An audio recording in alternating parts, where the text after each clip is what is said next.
Guys, तो आज हम पढ़ने वाले हैं एनईपी 2020 के टॉपिक की। इसके अंदर हम जितना फर्स्ट पार्ट में मुझसे हो पाएगा छोटे छोटे लेक्चर्स बना के उतना मैं आपको कंटेंट प्रोवाइड करने की कोशिश करूँगी। आई होप आपको मेरा लेक्चर पसंद आए, और अगर आपको कुछ भी ऐसा लगता है मेरे लेक्चर के अंदर जो आपको समझ में ना आ रहा हो तो प्लीज़ आप लोग कमेंट कर देना।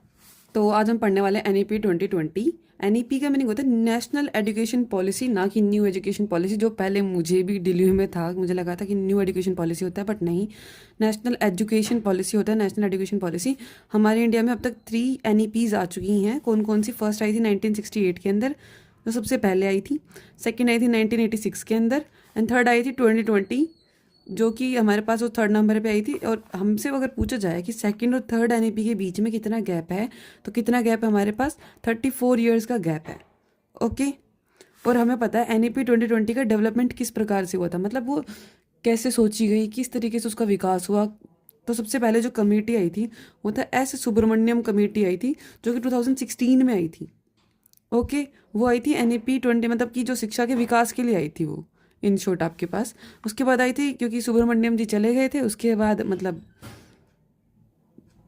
आप समझ सकते सब चले गए से क्या कहना है मेरा। उसके बाद के कस्तूरी रंगन जी की कमेटी आई थी, जो कि 2017 में आई थी। वो ड्राफ्ट के लिए आई थी आपके पास जो कमेटी आई थी। और आपसे पूछा जाए कि के कस्तूरी रंगन की जो कमेटी थी, उन्होंने ये जो रिपोर्ट थी एनईपी 2020 के ऊपर, ये अपनी रिपोर्ट कब सबमिट की थी? तो रिपोर्ट सबमिट की थी उन्होंने 31 मई 2019 को। ओके, पार्लियामेंट में अपनी रिपोर्ट सबमिट कर दी थी। उसके बाद क्या हुआ था? इसके बाद ये रिपोर्ट सबमिट कर दी इन्होंने। और जो अगर आपसे पूछा जाए कि जो आपको पता है कि बच्चों का जो सिलेबस चेंज हुआ है रिसेंटली, एनसीईआरटी की बुक्स के अंदर से सबका कुछ ना कुछ कंटेंट रिड्यूस्ड हुआ है, तो वो किसके अंडर हुआ है? तो एनसीएफ 2020 की वजह से हुआ है। के कस्तूरी रंगन कमेटी ने ये एनसीएफ 2021 लेके आए थे। उसके अंडर ये था कि जो आपकी एनसीईआरटी बुक्स का जो सिलेबस है वो चेंज हो जाएगा, इन शॉर्ट रिड्यूस करेंगे, इसलिए रिड्यूस किया गया था, सो दैट बच्चों का होलिस्टिक डेवलपमेंट हो सके। इस चीज़ के लिए ये जो सिलेबस रिड्यूस किया गया था। और आपको पता है गाइज कि HECI आया। HECI मतलब एक टाइप का अम्ब्रेला होता है, जिसके अंदर सारे की सारे जितने भी एजुकेशन डिपार्टमेंट है वो सबके सब वर्क करेंगे, एक्सेप्ट 2 डिपार्टमेंट्स होते हैं जो कि इस HECI के अंदर नहीं आते। एक तो आता है मेडिकल वाला, और एक आप लोग कमेंट कर देना, आप मुझे बताओगे। एक मैंने बता दिया, एक आप बताना, ठीक है?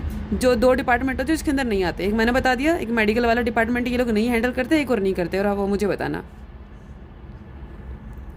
ओके, तो HECI होता है, उसको फुल फॉर्म होता है higher education council of India. आपको पता है कि अगर हमारे पास अलग अलग एजुकेशन डिपार्टमेंट होंगे तो पढ़ाई के अंदर प्रॉब्लम्स आएंगी, मतलब कि सबके अपने अपने डिसीजंस हो जाएंगे। तो वो गवर्नमेंट चाहती नहीं थी, तो उन्होंने क्या किया, सबका जो एक ऊपर एक सुप्रीम पावर बिठा दी, वो था HECI, कि ये सबका फैसला लेगी कि ठीक है, मतलब कि सब किस तरीके से काम कर रहे हैं वो कौन चेक करेगा? आपके पास HECI चेक करेगी, higher education council of India. Okay, उसके अंडर NSE आता है, और उसके अंदर आपने कोई उसके अंदर जो इस एनईपी 2020 के लिए इसके अंदर भूषण पटवर्धन कमेटी बनाई गई थी इधर। ओके, और यहाँ पर जो ये एनईपी 2020 है, ये अगर आपसे पूछा जाए कि अप्रूव कब हुआ था पूरी कैबिनेट के अंदर, तो ये अप्रूव हुआ था 29 जुलाई 2020 को। अप्रूवल डेट 29 जुलाई 2020, क्योंकि एनईपी 2020 है तो सीधी बात है अप्रूवल तो 2020 में हुआ है। और कौन से मंथ में हुआ है? जुलाई मंथ में हुआ है। कौन सी डेट को हुआ है? 29 जुलाई को हुआ है। और उन्होंने अपनी जो रिपोर्ट सबमिट कब की थी? 31 मई को सबमिट की थी 2019 में। और सबसे पहले एनईपी 2020 इम्प्लीमेंट करने वाले स्टेट कौन से थे?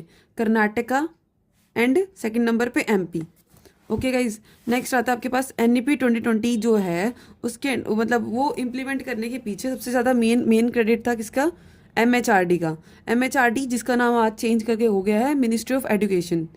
ओके, लेकिन आपको पता है जो हमारे पास MHRD का जो नाम था वो 1985 में चेंज किया गया था, और 2020 तक उसका नाम जो मिनिस्ट्री 1985 से पहले MHRD का नाम मिनिस्ट्री ऑफ एजुकेशन था, लेकिन 1985 में इसका नाम चेंज कर दिया गया। ओके, और उसको MHRD कर दिया गया, लेकिन 2020 में दोबारा गवर्नमेंट ने MHRD का नाम MOE कर दिया, मीन्स मिनिस्ट्री ऑफ एजुकेशन ही ये दोबारा कर दिया।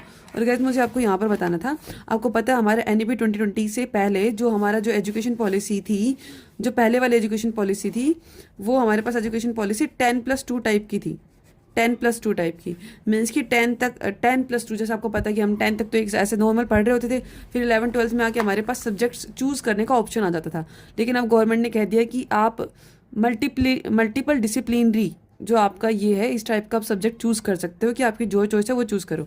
और आपको पता है गाइस, हमारा जो गवर्नमेंट का जो मेन मोटिव है एनईपी 2020 के अंदर, वो है होलिस्टिक डेवलपमेंट का, कि बच्चों का होलिस्टिक डेवलपमेंट। होलिस्टिक डेवलपमेंट से क्या कहना है, किस किस टाइप का, मतलब कि पीसीएसई, जो मैंने शॉर्टकट याद कर अपने लिए बनाया था कि मैं याद करूँगी इस तरीके से, कि फिजिकल पी से फिजिकल डेवलपमेंट भी होना चाहिए बच्चे का, कोग्निटिव डेवलपमेंट भी होना चाहिए, सोशल डेवलपमेंट भी होना चाहिए, और एनवायरनमेंट में जिस भी टाइप का जो रिक्वायरमेंट है डेवलपमेंट के लिए, वो भी होना चाहिए बच्चे का।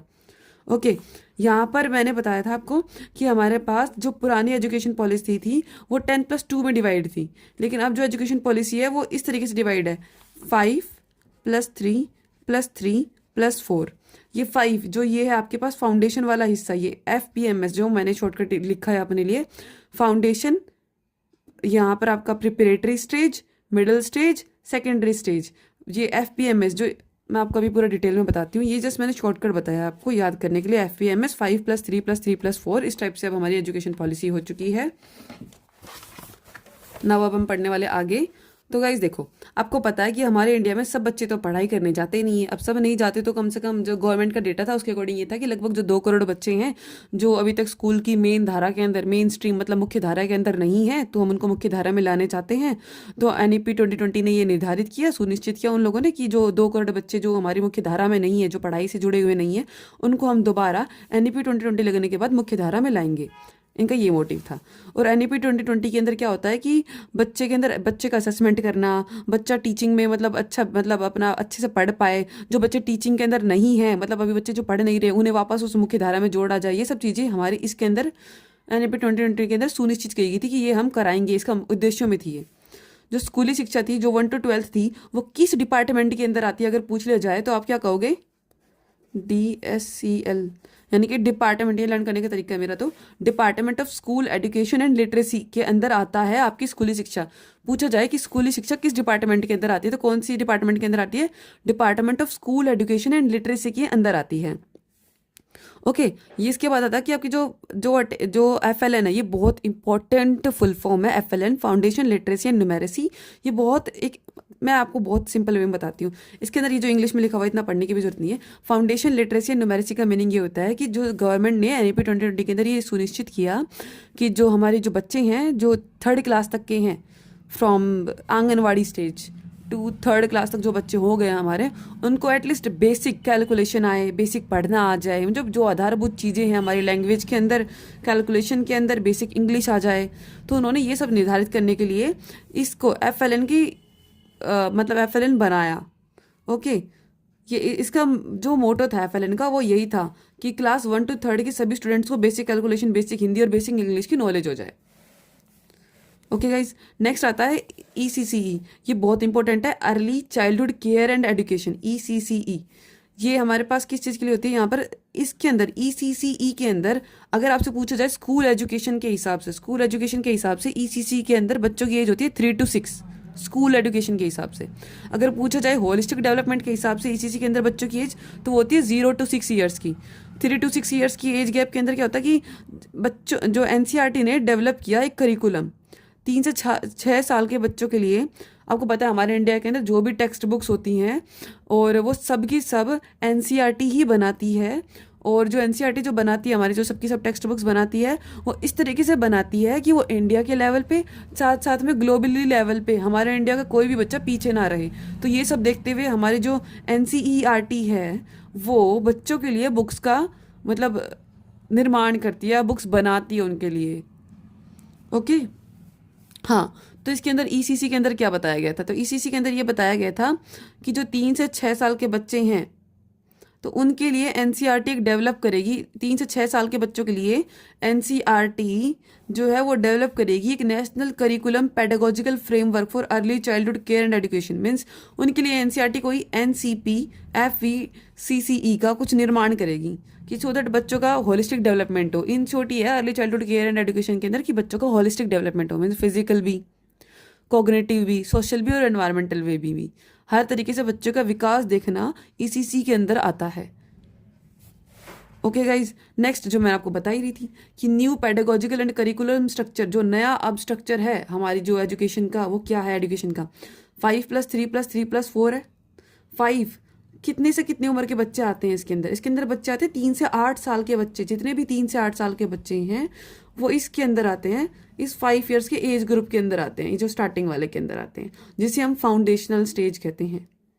नेक्स्ट अगला जो 3 ईयर का जो है, इसके अंदर 8 to 11 ईयर्स के बच्चे आते हैं, इसे हम प्रिपरेटरी स्टेज कहते हैं। नेक्स्ट 3 के अंदर इसे हम मिडिल स्टेज कहते हैं, इसके अंदर जो बच्चों की एज ग्रुप होता है वो 11 to 14 होता है। नेक्स्ट जो हमारे पास एज ग्रुप होता है वो होता है 14 to 18 का, इसमें जो मतलब 12th तक के बच्चे आते हैं। ओके, इसे हम कहते हैं सेकेंडरी एज ग्रुप, जो सेकेंडरी हमारा जो लेवल होता है टीचिंग का, वो एजुकेशन का। 3 ईयर्स इसके अंदर क्या होता है, जो आगे वाला जो 3 है ना, ये जो 3 to 8 जो 5 साल है, इन 5 में भी 3 साल, इन 5 में से भी जो इन 5 ईयर्स में से भी जो ये 3 साल है, जो 3 ईयर्स हैं स्टार्टिंग के, ये आंगनवाड़ी के हैं। आंगनवाड़ी कह दो या प्री स्कूल कह दो, इनके हैं। ओके गाइज, अभी देखो आप अगर जरा इनका टोटल करना कितना हो गया, 5 और 3 8, 8 और 3 11, 11 और 4 15। अब 15 में से 3 साल तो हमने आंगनवाड़ी को दे दिए, तो कितने साल बच्चे हमारे पास, 12 साल। 12 साल बच्चा स्कूल में रहेगा और 3 साल उसके आंगनवाड़ी या प्री स्कूल के रहेंगे। आई होप इतना समझ में आया होगा। नेक्स्ट पार्ट में हम कंटिन्यू करेंगे दोबारा। Thank you.